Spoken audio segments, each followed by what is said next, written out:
Alright, and we should be live. Don't have a ton of time before I have to go into work, like roughly an hour. But we'll see what we can get through. So Braids is down to 192 cards, so only 132 more cuts to go. Plus I want to add some stuff in, so that's going to make it even harder. So last time we were working on her tokens. Why did I see Sengir? Did I actually not cross them off the main list? That's gonna be super awkward.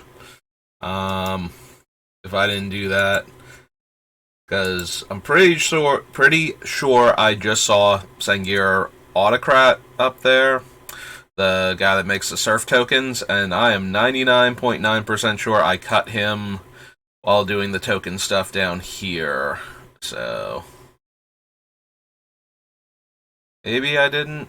Maybe he's still on the list, but I could have sworn I had cut him. Yeah, he should be the first one up, and well, this is gonna be awkward.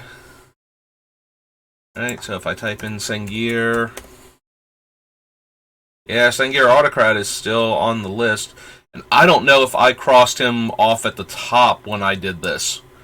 This is gonna be obnoxious. Alright, so I know we got rid of Sengir Autocrat. And he should have been the first token maker. Alright, we're gonna have to cross-reference now. So none of these things are token makers. Power Stone, Grim Monolith, No Mercy, Junk Diver, Thran Dynamo, Tangle Wire, Alter, Arena, Dawn, Mutilate. Rotlung was still on the list down there, and he was almost definitely staying in. None of these are token makers. Orochi Hatchery, which should still be on the list, because it interacts with the proliferate effects. Skeletal Vampire. Alright, so Skeletal Vampire. Hendrixar was still on the list. We need to check Skeletal Vampire. I'll get like 2, maybe 3 of them in my head, because I don't trust myself. Springjack Pasture should still be on the list. Right now it's the Skeletal Vampire. Pawn of Ulamog should still be on, because he makes tokens passively. Your Battlesphere. Wormcoil Engine. Alright, so we're on Wormcoil Engine. I'm pretty sure all of those are still on the list. Let's see. Hatchery, Skeletal Vampire still on. Hendrixar, Springjack Pasture, Pawn, Battlesphere, Wormcoil Engine.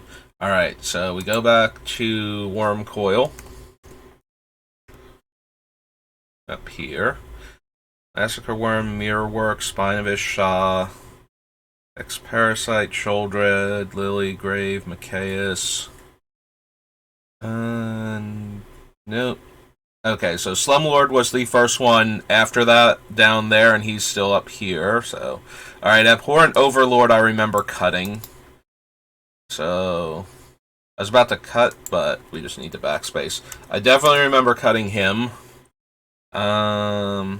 Dictate, Champion, Haruspex, Sower, Cutthroat, Kalidas,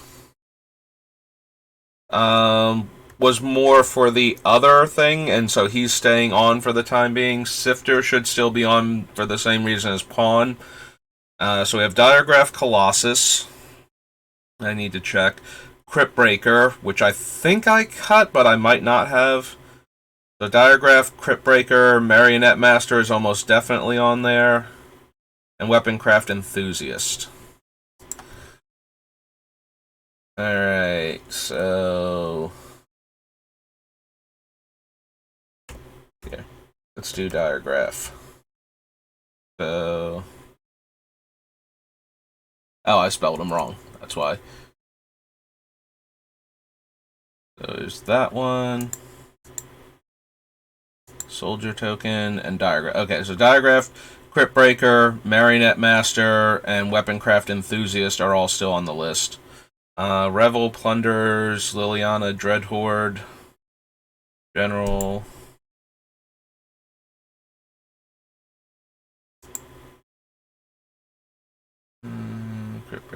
Okay, so all these were still on there. Revel. Plunder, check. Just don't make tokens. Neither do those. There's Liliana again. Okay. Conrad. Bastion's not in there to be a token maker, so it's not on the list because it does a one-shot, and then ever again, there's Maskwood Nexus still on the list. Okay, Wandering Archaic. Jadar. So we have to check for Jadar. Jadar, Headless Rider, and Bloodcaster. Alright, so Jadar, Headless Rider, Bloodcaster, then Grave Titan, Trading Post, and Xanthrid Necromancer.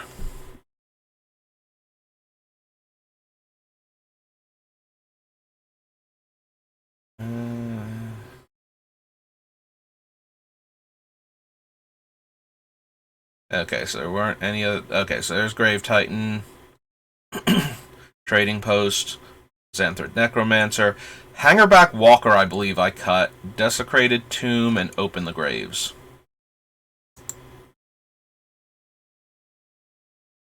Yeah, there's. So Hangerback Walker got cut.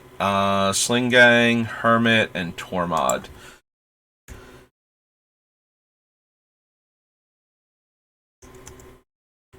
Hangerback Walker? Yeah, okay.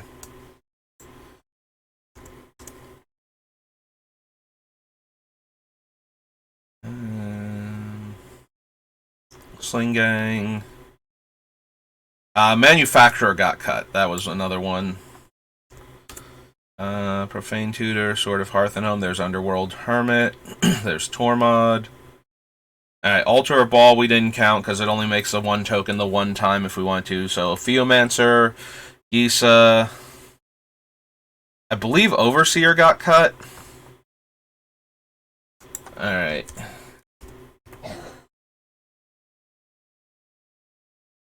So let's pop down here. So yeah, Tormod, Ophiomancer, Ghoulcaller, Gisa. Yeah, the Overseer got cut. Blightmound, Glassheart, and Kambar.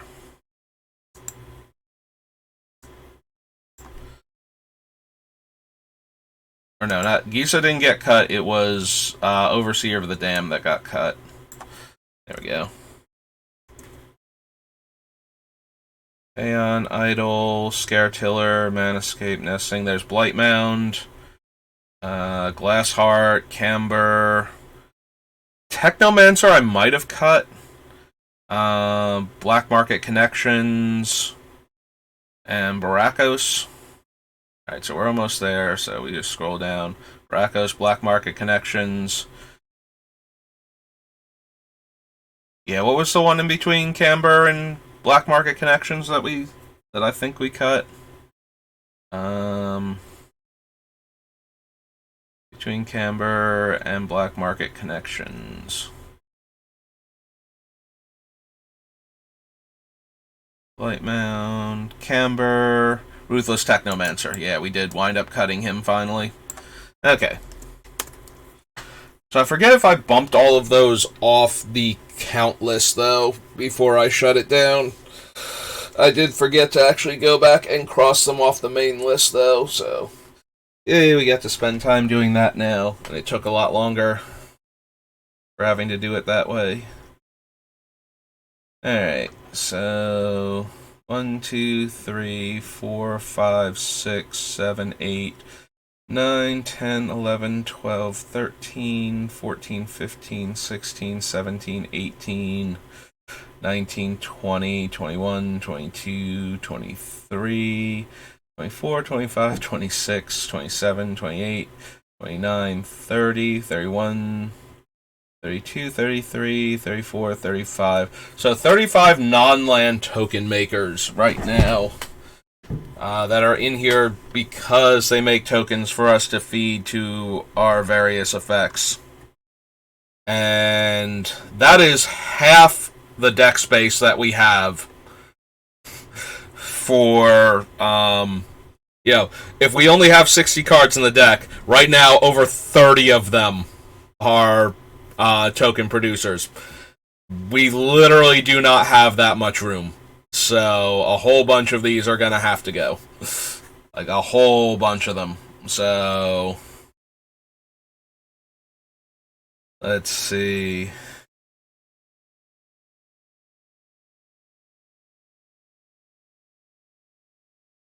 Skeletal Vampire is probably too expensive as a 6-drop.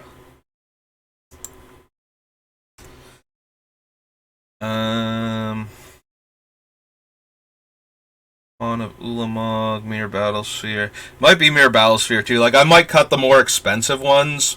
Because all of the cheaper ones also go infinite with, like the Nim Deathmantle setup. As long as they're making at least, one other creature. Well, they need to make 2 creatures, so that way we have 1 left over to feed to it with Ashnod's Altar. If they can make enough that we can do the combo, so we would need like 5 creatures. Like, it would have to make at least 4 tokens in order for us to do the same combo with Phyrexian Altar, since we only get 1 mana per sacrifice. Assuming that we don't have anything else that's also token making, which we are trying to do, so... Crypt Breaker can be a source of card advantage, and it's a cheap early play. Lets us get on the board and start discarding things to make 2/2s, so that way we have stuff to sacrifice. I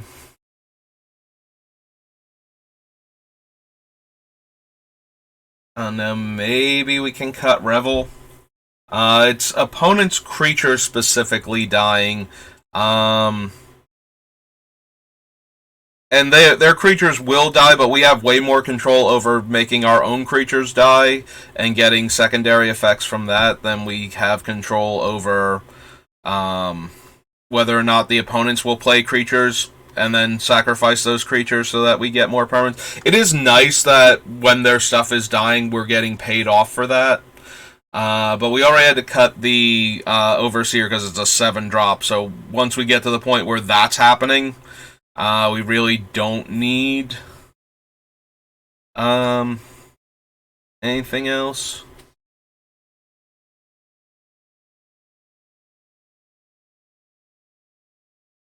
Sling Gang himself, like, once you go infinite, Sling Gang can just kill the opponent. You don't even need anything else if you have the Ashnod's Altar combo.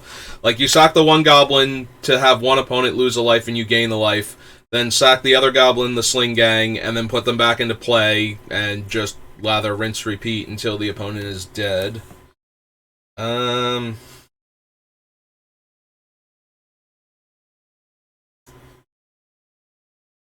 Alright, so it's probably gonna be Gisa again. Sorry, Gisa. One time we will find a Sacrifice Matters deck that wants what you're trying to do.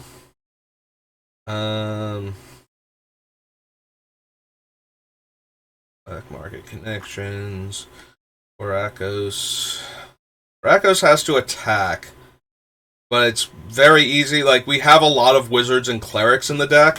Not that many rogues or warriors, but we have some. So it's pretty easy for Barakos to attack and make 3 treasures. If she has a clear attack. If she doesn't have a clear attack, then we can't get anything from her.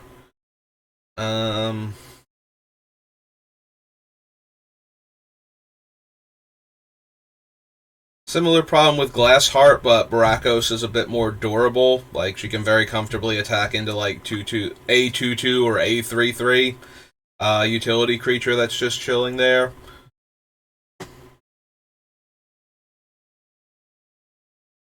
I really like the ones that passively get me creatures, but we might need to cut Desecrated Tomb and Tormod.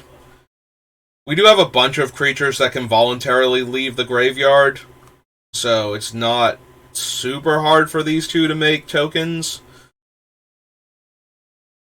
But the ones that make the tokens when our things die, are are similarly easy to trigger. Like, Tormod and the Tomb don't trigger off of tokens, like the token dying and then ceasing to exist. Will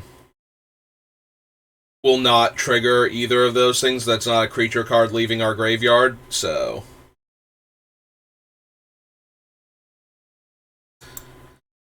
So yeah, I guess Tormod and Desecrated Tomb can go then. Because the ones that care about our non-token creatures dying are going to care even if the thing doesn't have a way to leave the graveyard. Like, in order for these two to trigger, we have to have those type of creatures be the ones that are leaving the graveyard, which means they have to have died. So we would be getting the tokens from the other things anyway. The only time it would really matter is if we top-decked one of these after it died before we got it back. So... And we desperately need to make cuts, and this particular pile of cards has to get cut down significantly. So, 1, 2, 3, 4 right now. Alright, let's see if we can get a 5th one off, and then we'll go adjust the total at the top. Ember is anything dying. Yeah, any creature dies, I gain a life and get a blood token. So even if my tokens are dying, they're getting replaced by blood tokens, which theoretically could get animated by the Voldaren Bloodcaster, and then when they then the token dies as a creature, I get a new blood token to replace it. So that can let us keep going. Right now, the Maskwood Nexus is also in because it makes all of our creatures all creature types, so it allows Rotlung and Xanthrid to go infinite. Like, actually infinite, too. Like, oh no, our token died. We get another token that, if it dies, we get another one, and so on. Like, we actually can't stop making tokens at that point until something interferes with either our stuff actually going to the graveyard or they manage to kill one of these sources. And technically they would need to kill both sources. And if we have both of them, then we're just winning, because then we can make enough tokens to keep up with like dozens of counters on our things. So that seems pretty okay. I'd like to get to that point. There are a bunch of non-token creatures dying, which we have a decent number of. Yeah, maybe it is the battle suit. Actually, Wormcoil Engine goes first, because it only makes 2 larger tokens, whereas that one makes 4 smaller tokens, which would allow it to go infinite with the Phyrexian altar also. Alright, so let's cut Wormcoil Engine. Alright, so Wormcoil Engine. Let's do this properly now. Oops, Wormcoil Engine. Off the list.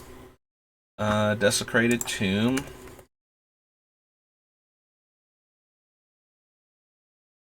Off the list. Which is a real shame. I do like the way those cards interact with the other cards in our deck, but we literally do not have room for them at all, so... Tormod, Issa, only one S. Yep, okay, there she is. And Skeletal Vampire.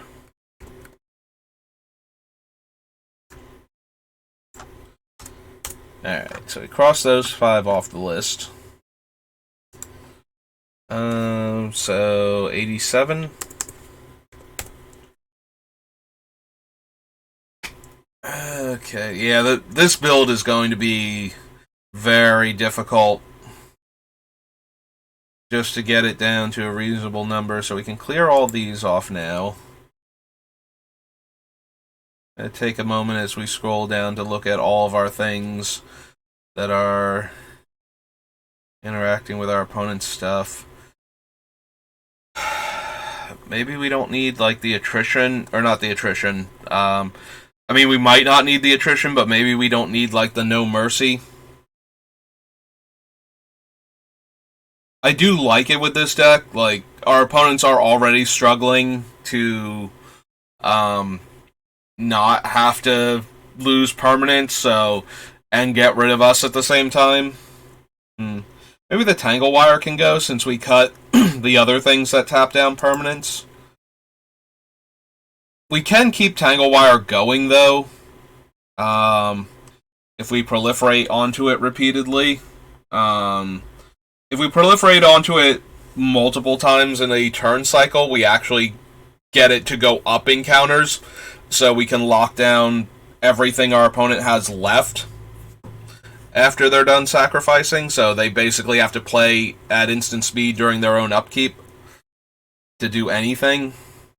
But we might not have room for it, which is kind of disappointing because I think it works well with our other stuff. Maybe we don't have room for Corpse Harvester. I do like its ability to tutor up the zombies, but we have other tutors that are cheaper. Yeah, I think we can cut him.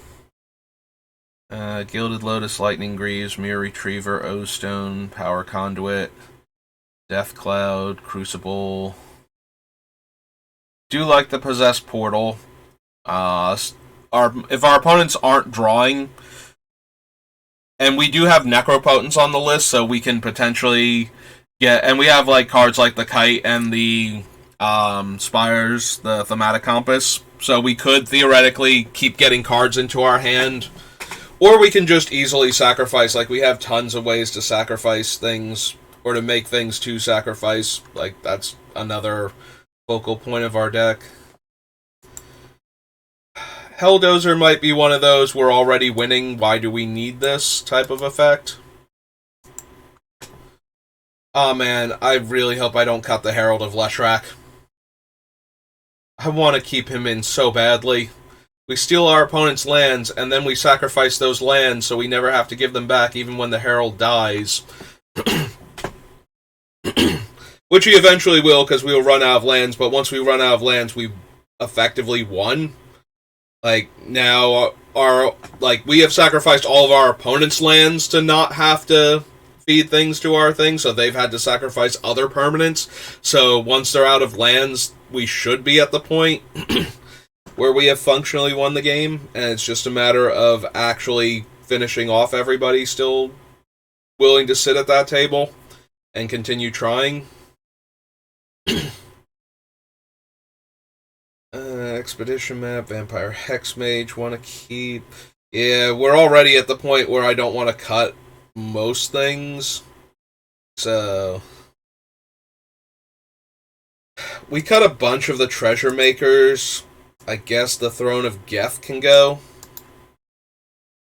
We still have some, and we still have some Blood Token Makers. But I think we can go ahead and cut that. Sheoldred might have to go. She's very good in the deck, but I think I'm more interested in getting stuff down. Ooh, we redlined there for a second. Come on, computer, it's okay. I can probably cut Lily of the Veil. She makes one player sacrifice a creature, or makes players discard. She interacts positively with a bunch of other cards that we have, but she's not necessary, and we need cuts. We still have enough things that make tokens that I want to keep the Conjurer's Claw. Like, comes into play, makes tokens. Maybe the Harvester can go, and we'll keep the cheaper ones, the Grim Haruspex and the Midnight Rider. Either that, or maybe Midnight Rider can go because it damages us in order to draw the cards. Probably going to be one of those two. I do like the Pontiff for draining our opponents, but maybe like Pontiff or Grey Merchant. Probably both. You know, struggling so hard to find cuts.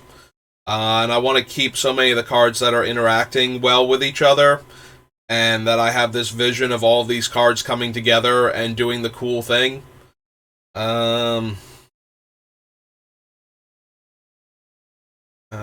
Relentless Dead, maybe?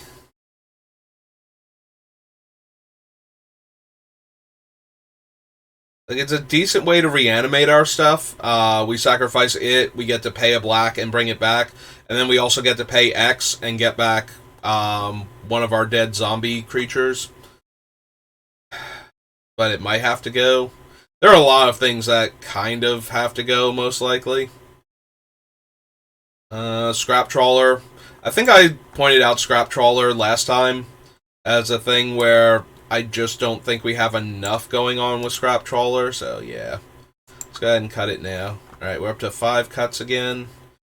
Embalmer's Tools will probably have to go. We do have enough stuff right now in the deck that it's discounting the effects on, so it lets us buy back creatures more efficiently, to the point where we might be able to actually interact with things properly. Like,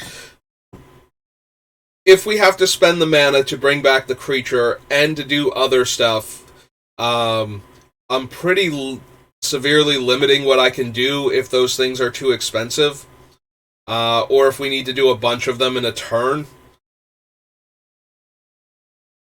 But we do want to be able to bring them back, because they are part of the strategy, is bringing back the same handful of dead creatures that we keep generating. Like, we need non-token creatures that can keep coming back from the graveyard in order to trigger all of the things that when our non-token creature dies, we get a token, because we have so many of those effects right now that one creature that can keep coming back could potentially generate like 3 to 5 tokens. And possibly some card draw while we're at it. So, we can probably cut the demon if we're going to leave the Liliana in, since they are both 6-drops that care when my creature dies. And the Liliana does a lot more, I think, than the demon overall. Sir Conrad does a bunch of damage, but I think we'll stick with the cheaper Aristocrats effects. And just because he's a better one, he's also a 5-drop, so maybe I don't have room for him.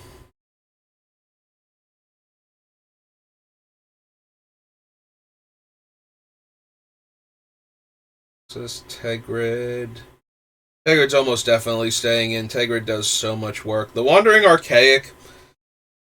Our opponents are going to have to cast spells, and we're going to constrict their mana enough that we probably get some amount of value out of the Wandering Archaic just by having it in play. Like, this is one of those days, like, normally Wandering Archaic just says opponents' instants and sorceries that aren't redundant if they're copied cost 2 more to cast.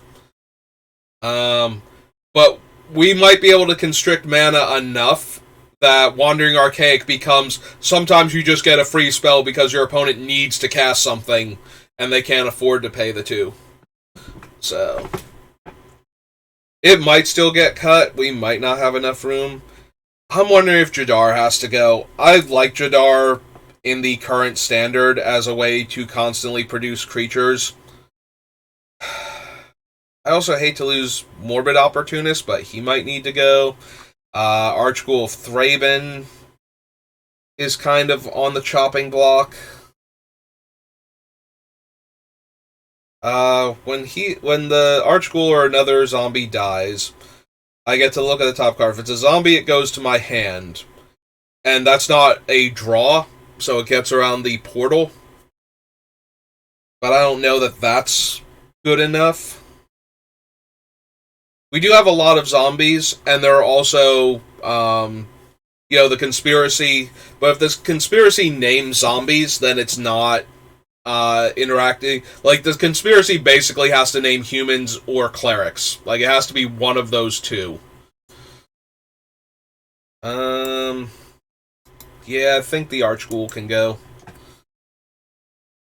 I'm also starting to think Jadar can probably go too, since he's functionally only one token per turn. At least he's free when he does that, but... Alright, so that's 8 cuts, and now we need to get the Jadar off of the token makers list also. Alright.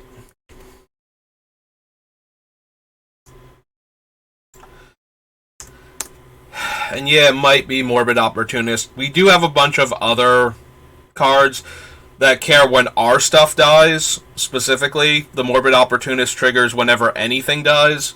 So it's pretty... it's pretty easy to get a card out of him every turn, especially in a deck like this. But we should be able to get enough cards off of the other ones that we don't need him. Sorry, Morbid Opportunist. I do love that card in Commander, especially. Alright, can we get one more cut? There one more thing that's just not doing enough? Biting Palm Ninja is good for breaking up combo decks and whatnot, but by exiling the cards. But I've gotta believe that we just don't have room for something like that. Alright, so we cut that. That brings us to 10 cuts. Yeah, Junji's kind of whatever in this deck. Sorry, Junji. So we have 11.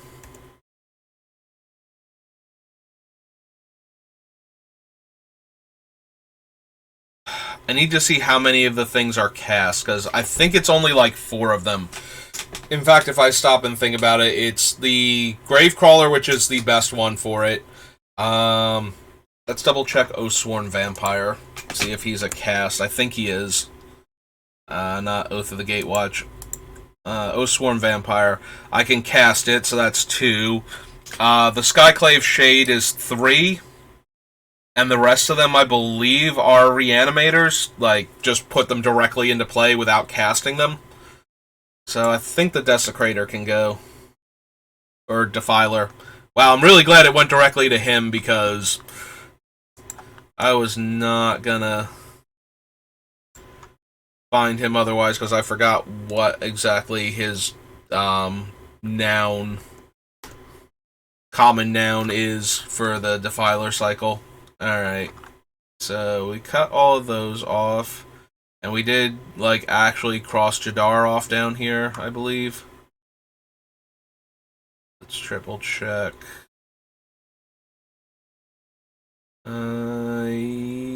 Yep, okay. Alright. Here. So, let's copy Demonic Tutor. So I had 11 cards on the list, because Demonic Tutor is 12. So we have 11 cards. So we're down to 176. And we get to clear all. Alright. Making progress. Cutting cards.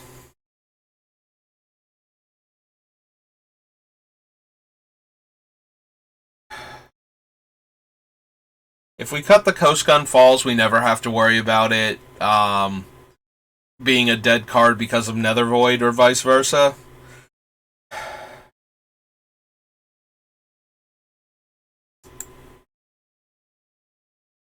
The only thing I really like about Coast Gun Falls is, unlike Dread and No Mercy, Coast Gun Falls can make it so opponents can't attack us, while the other two make it so that they don't want to attack us.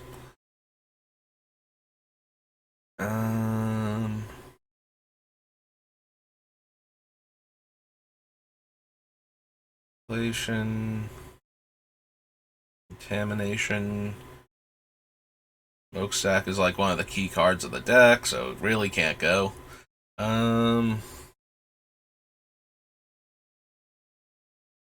I do like Black Market for getting around all of the, like, the resources that we're investing into things for this. Like, if we have to spend a ton of mana to bring back a bunch of our creatures from the graveyard to play, or recast them or something, the Black Market can really help with the mana for that.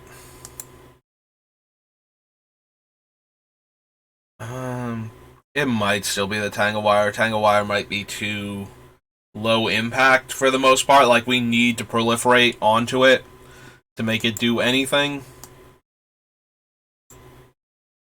Yeah, okay, let's cut the Tangle Wire, I think.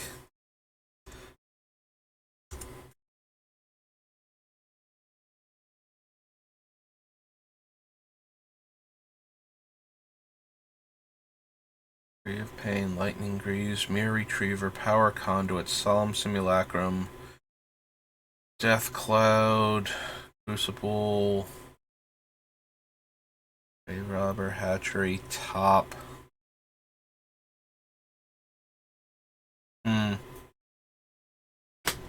So we have, what, 5 fetch lands? We also have Bolas' Citadel. Yeah, I can't cut Top unless Bolas' Citadel somehow gets cut.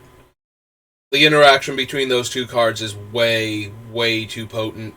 You run into a thing where you either can't or really desperately don't want to cast the spell or play the card off the top with Bolas' Citadel. You can top swap, pay the 1 life to recast Top, and keep going.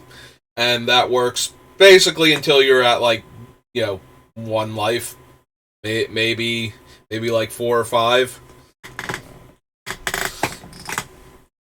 Yeah, Squeaky Chair. Thank you for supporting me.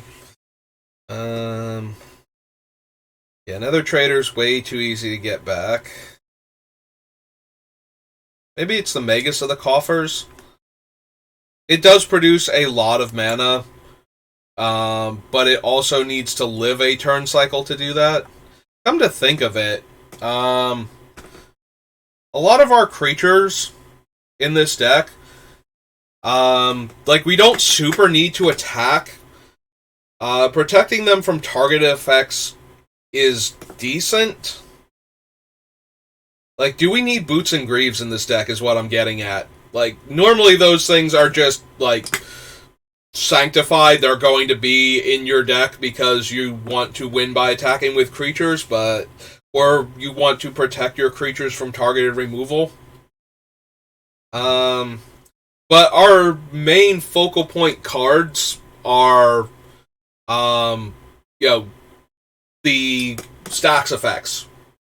And they're non-creatures, so there are definitely some creatures, though, that I wouldn't mind being able to protect. Like, for the most part, I do not care about any of these creatures. If they get killed, we don't have a lot of great ways to bring back the non-zombie ones, might be the issue. Like, we have Dawn of the Dead, which then we would have to sacrifice them afterwards to avoid having them get exiled. We have Shieldred, who I'm very seriously considering cutting at this point. Mikaeus gets them back once. Mikaeus might be, like, one of the most important creatures to protect that way. We do have the Conjurer's Closet to work with Dawn of the Dead, though. We exile them by flickering them instead, and then they come back as new objects. You know what? I think we can cut the Pontiff. Pontiff's not doing anywhere near enough. I was already considering cutting him before. We'll leave in the Grey Merchant, because right now we have the Flicker effect also, so blinking the Grey Merchant. Also, he's a zombie, so we can buy him back. Pontiff is a zombie too, right? Yeah. But Pontiff needs me to spend mana while it's in play. Grey Merchant, you just cast it. So... And they're pretty approximate in how much they can theoretically drain from somebody. Oblivion Sower's a really cute trick, but we don't have room. So there are a lot of cards that are really cute tricks that we just don't have room for, so...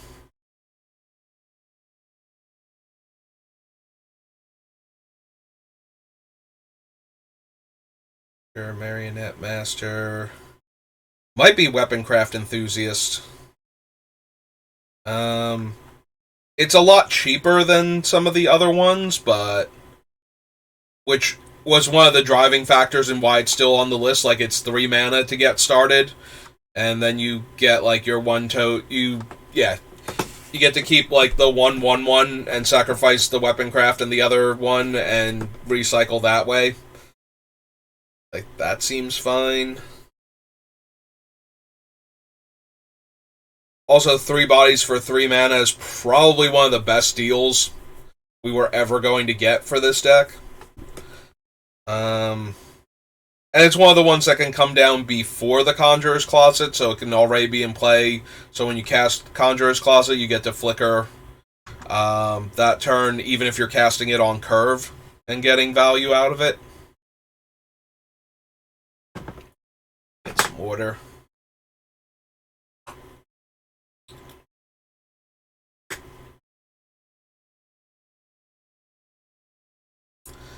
God Pharaoh's statue might be too cute also. I do really like the idea of constricting our opponent's mana in that interim between when we start winning the game and when we've destroyed all of their resources and they have nothing left. But it's a 6-drop.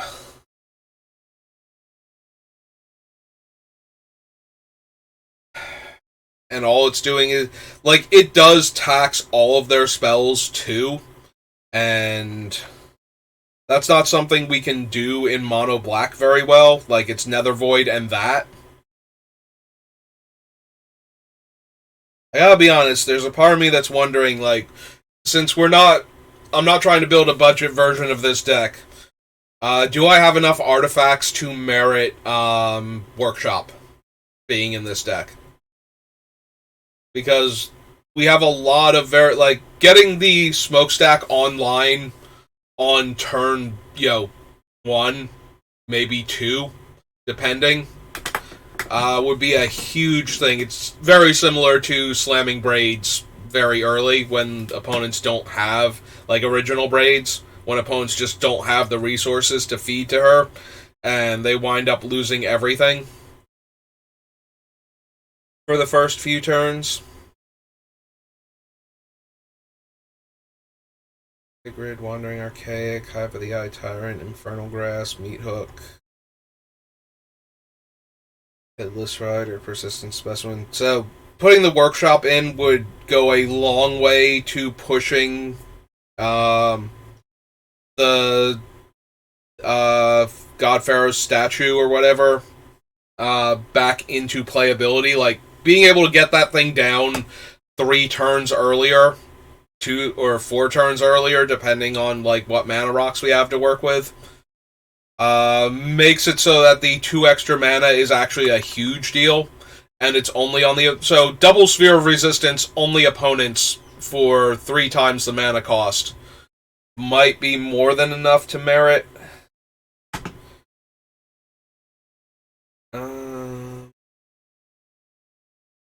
I love the Cruelty of Gix, but I don't know that we necessarily have room for it. Might also be the Shadow Priest. Here. We got 1, got 2 in the Pontiff, 3 with the Tangle. Alright, let's do a quick Cleric count. Now that we've cut 3 more cards. So we go to 73. Clear all. Let's see how many Clerics we have. Rotlung is 1. Mikaeus is 2. Priest is 3. Wow. Do we only have Yawgmoth's 4? We only have 4 clerics, 5 clerics counting what's her name? Huh. Alright, so that guy's gotta go then. I thought we had a few more clerics than that, but yeah. Unless I'm missing some of them.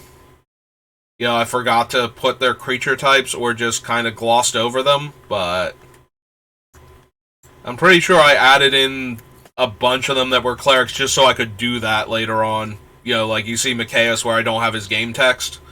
We also might have cut some number of them already.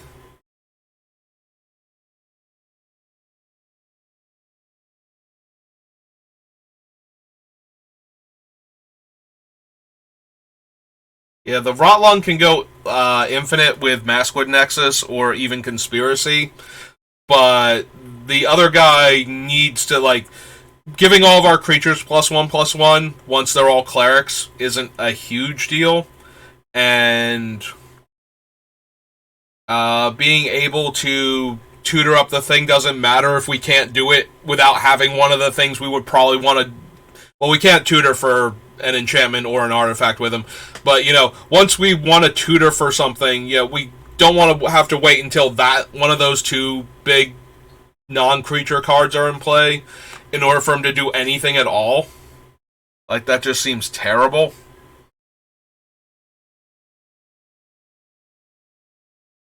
I mean, granted, he becomes a lot more powerful once we do that, like being able to sack any of our creatures to tutor any of our creatures with Conspiracy out would be really nice, but went too far. He's back up here somewhere.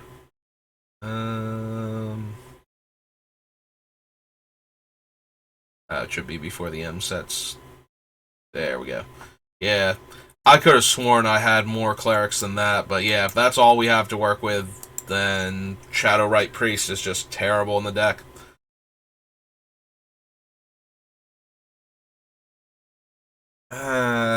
Cutting Cruelty of Gix just feels so bad.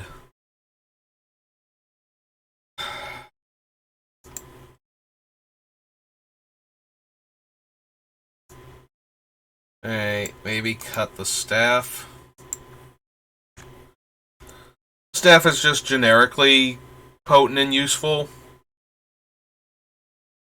But we have a bunch of other, like, expensive artifacts that can also do things. And we have a bunch of card draw at lower mana costs that we can rely on.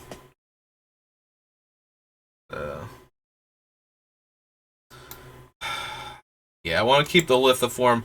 I'm thinking Mirrorworks can go, though. As powerful as that can be. Like, we have some very, very strong artifacts. Not the least of which is, Smokestacks itself. Like, having a token copy of Smokestacks might actually be a thing. Allowing us to get more counters on it faster and giving us, like, we can sack both Smokestacks to one of the Smokestacks effects at that point to not have to worry about more counters on it once we've destroyed everything. Yeah, I'm thinking Mirrorworks. It's got really good synergy with a bunch of other cards that we have, but where is it? Here, let's just find it. There we go. Mirrorworks. Like, if we're generating the mana, copying things like the Spine of Ishsa when we cast it, the Battle Sphere, if we can proliferate enough, copying things with Contagion Clasp and Contagion Engine, or copying the Clasp and Engine themselves, if we can afford to proliferate that much. But once we're starting to get to that point, then we've already won. Conjurer's Closet to blink two things. As long as we have two things, like, the closets all trigger at the same time if we have multiples, so we need different targets for each of them that are relevant to Flicker. So in that regard, not so great. Yeah, Mirrorworks seems like a reasonable cut at this point. But it does work so well. Mana Rocks, if we could copy something like the God Pharaoh statue, make all of our opponents' things cost 4 more mana to cast, I'm pretty sure it's impossible to win at that point. Panharmonicon right now, the biggest thing it's doing is providing double comes into play triggers like the token makers and whatnot. But that also might not be enough. It does expand the number of cards that interact with the Phyrexian Arena. Keep doing that. Phyrexian Altar and Nim Deathmantle. And while I do love that combination, and it's a very, very potent combination, there's only so many eggs I can put in that basket. So, because we just don't have room for all of them.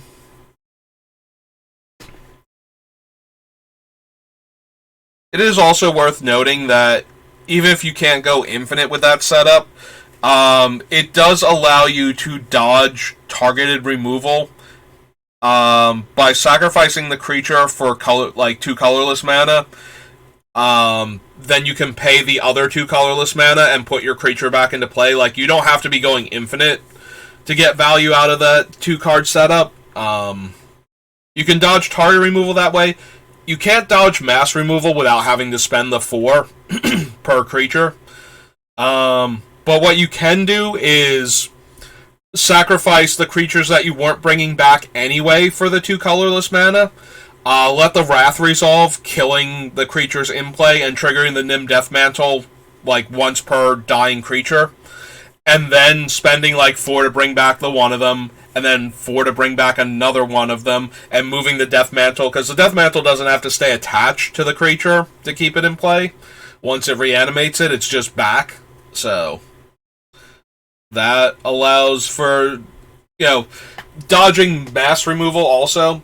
The one downside is that the only way you can dodge things like Farewell, and then if they choose the graveyard, you can't dodge Farewell at all with that. But like Merciless Eviction and Terminus and whatnot, is that you just have to let the creatures die.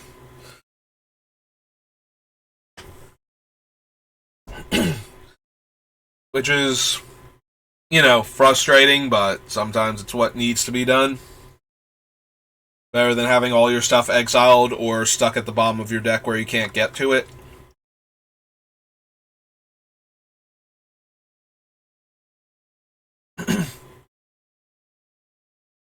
Alright, we have a fair amount of card draw, but most of it's...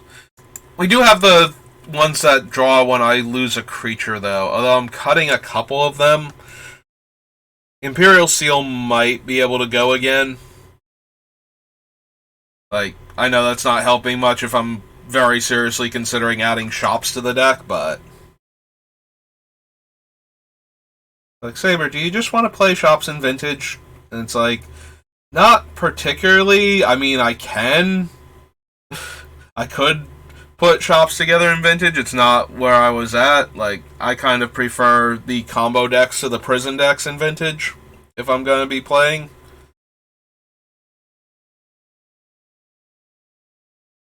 Sword of Sinew and Steel is another way to kill an artifact.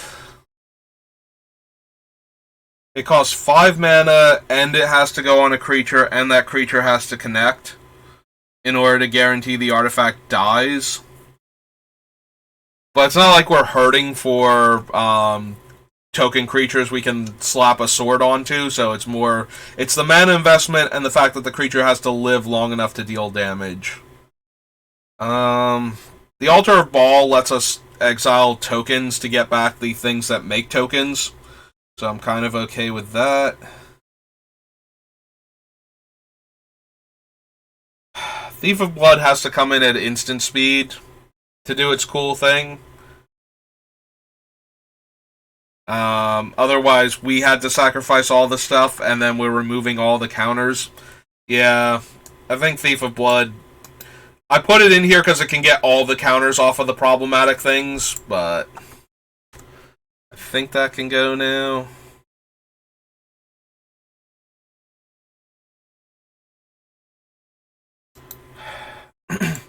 Idle is okay, but we have a bunch of other things that will let us draw a singular card a turn. Guaranteed, as opposed to like a 90% chance with the Idle. So I think we're okay to cut the Idle here. We still have the other one also, the Atlas, which I think can stay in. When I sack a creature, exile it. Gets a +1/+1 counter when it exiles a token. When this leaves play, I put the exiled creatures into play under my control.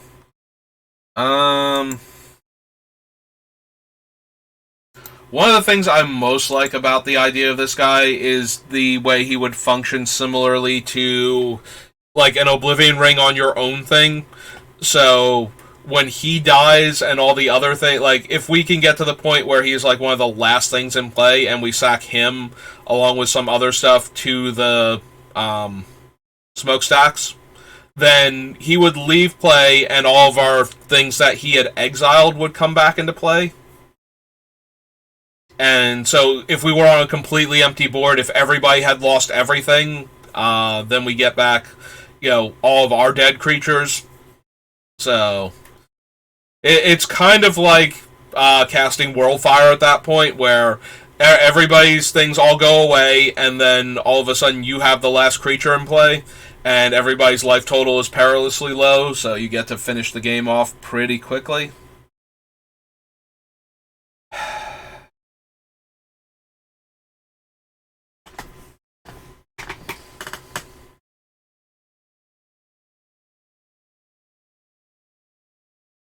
Gerard's Hourglass Pendant is 5 mana to save all of our stuff for one, like, when everything went to the graveyard that one turn.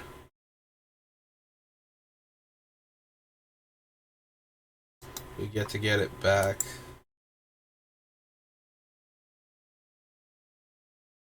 I'm leaving in some amount of life gain. The Witch might be just a little too not good enough. It is a way to reanimate our stuff, which I kind of wish we had a bit more of. Like, we have plenty of ways to reanimate certain things, but if we lose something that isn't a zombie, basically, we have a lot fewer ways to get it back. And most of our zombies are okay for coming back on their own. We have, the one zombie that gets other zombies back that can't come back on their own. But if we lose anything else, we can't really get it back comfortably. Like, aside from the Witch, what are our other ways that we have the Altar, so that's a decent thing that can get back our non-zombie creatures. I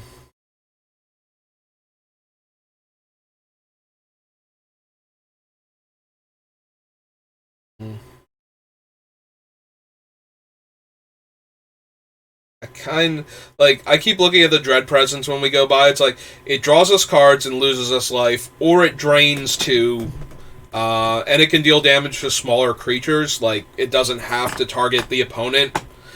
So we can actually potentially destroy, permanents with it by putting permanents of our own into play. So that's kind of a thing that we might be interested in, considering how the deck works. That lets us get back artifacts, so we can only get back artifact creatures with that one. Cruelty reanimates a creature, which is one of the reasons why it's still on the list. Same thing with Original Shieldred. You can get back creatures. She's allowed to sit on the table, which, when things like that get allowed to sit on the table, then you're winning anyway.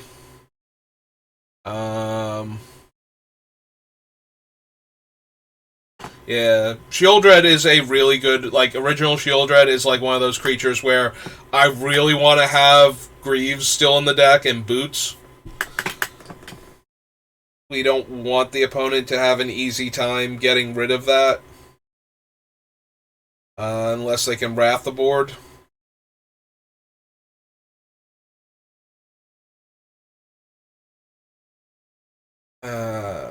Really want to keep that Karn in. Hating on the opponent's artifact mana sources when we're trying to, crimp their mana from every other angle. Feels pretty good. Yeah, we're just gonna... The last, 15 or so cuts from this deck are gonna be pure agony, I think. Alright, I'm starting to think it might be Panharmonicon.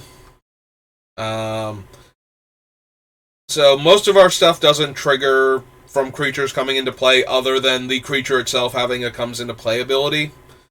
That doesn't seem to be what most of our deck is about. Most of our deck is about death triggers. We would be way better off if we could run the Teysa, the Well, they're all white-black, but the one that doubles up on death triggers from Return to Ravnica. But yeah, I'm starting to think that Panharmonicon might be a cut. I was starting to think that before, but the more I look at it... Alright, so that's 6 cards. Alright, let's scroll up here. So 167. So 107 more cuts. We're making progress. We definitely are, but at this rate, we will still be working on this deck, like, Thursday morning when I start. Or, like, early Thursday afternoon, depending.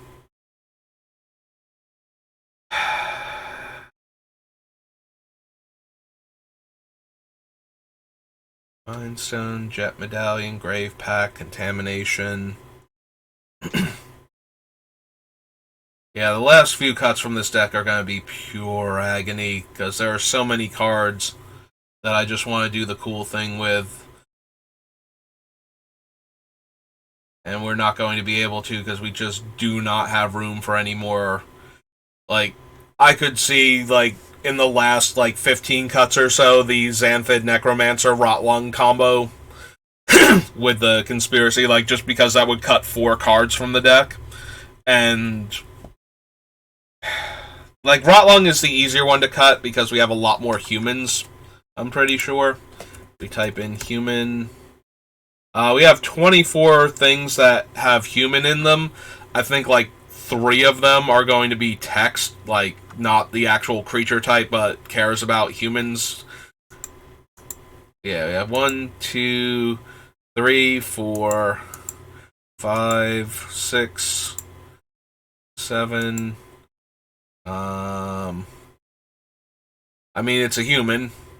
So 8, 9, 10, and then the game text. 11, and the game text. 12. Which keeps surprising me, by the way. 13, that guy is a human. 14, and 15. And then the duplicates down here.